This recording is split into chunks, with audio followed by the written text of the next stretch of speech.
Welcome back.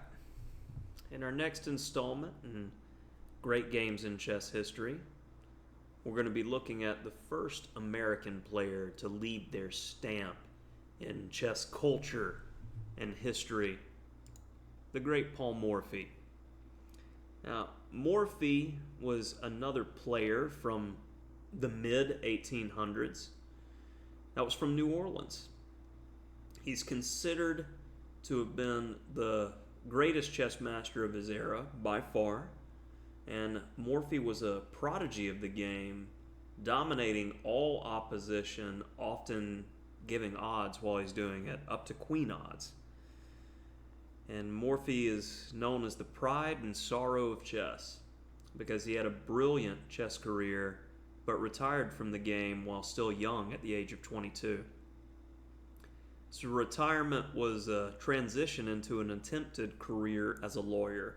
However, Morphy was never able to really establish a successful law practice and ultimately lived a life of idleness off of his family's fortune. It was not the easiest time in the country's history, though, taking into account he was a Southerner during the Civil War and Reconstruction.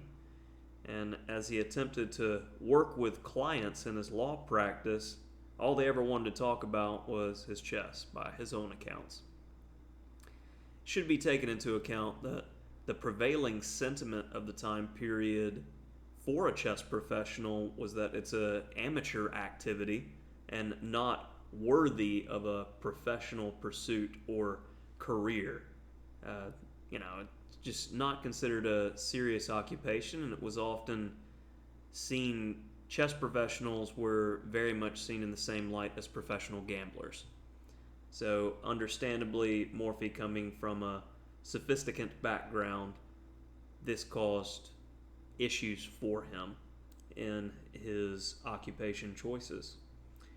And it wasn't until decades later that the age of the chess professional player had arrived after Morphy. Garry Kasparov stated that Morphy's historical merit is realizing the relevance of 1. The fast development of the pieces, 2. Dominating the center, and 3. Opening lines of attack. And this is a quarter of a century before Wilhelm Steinitz, the first official world chess champion, had formulated those principles. Kasparov maintained that Morphy can be considered both the forefather of modern chess and the first swallow, the prototype of the strong 20th century grandmaster. The game that we'll be investigating is the best example of Morphy's prowess, his immortal. Yet again, e4, best by test.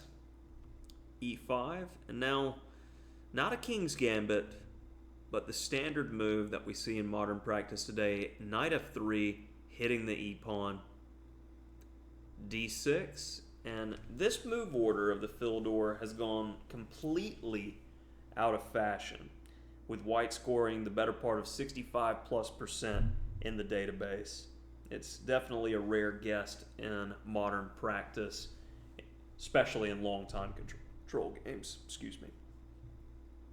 d4, good practical move, opening lines and hitting the center. Now bishop g4, and I have comments by other strong players other than Kasparov. Quote unquote, this is a weak move already, said by Fischer. D takes e5, bishop takes, giving up a bishop in the open position, but not much choice there. D takes e5 and bishop c4. Already there is a sense of aggression and tension in the position as the white queen and bishop are eyeing f7, a threat we should all know too well with that scholar's mate type idea. Knight f6 blocks it, but how can we have continued aggression? Queen b3, very strong and impassioned move with the dual threat of hitting f7 as well as b7. Queen e7 was played. And now, what would you do here with white? It's a good question. This is a pause your video type of moment. All right. Well, first, let's say black is awkward.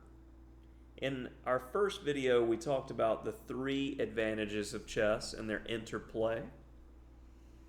By taking on b7, it is allowing black to uncoil a bit with queen b4 check. And we just have a game. Something that would be unremarkable in chess history. Tension and aggression is the order of the day.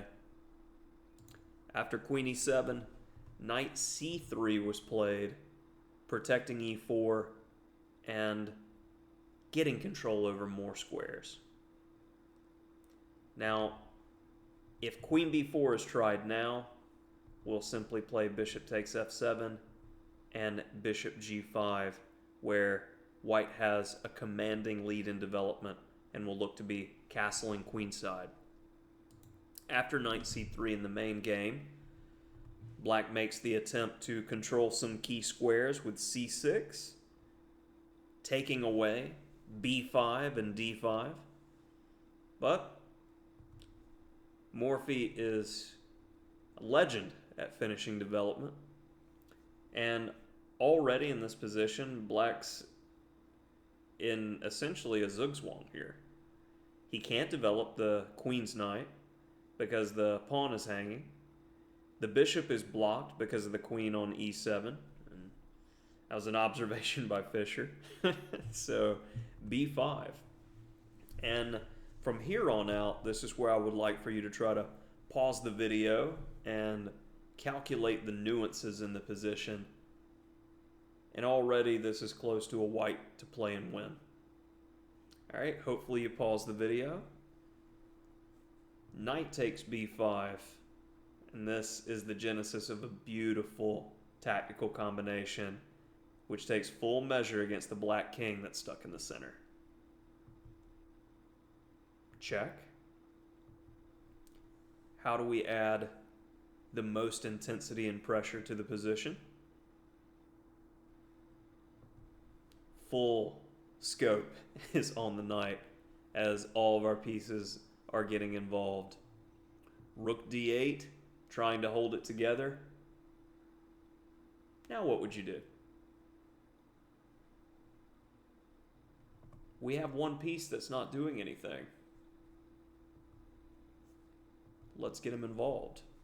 We have complete harmony here, whereas black's forces are tripping over themselves. Queen e6. Try to find the rest of the combination here. Bishop takes d7.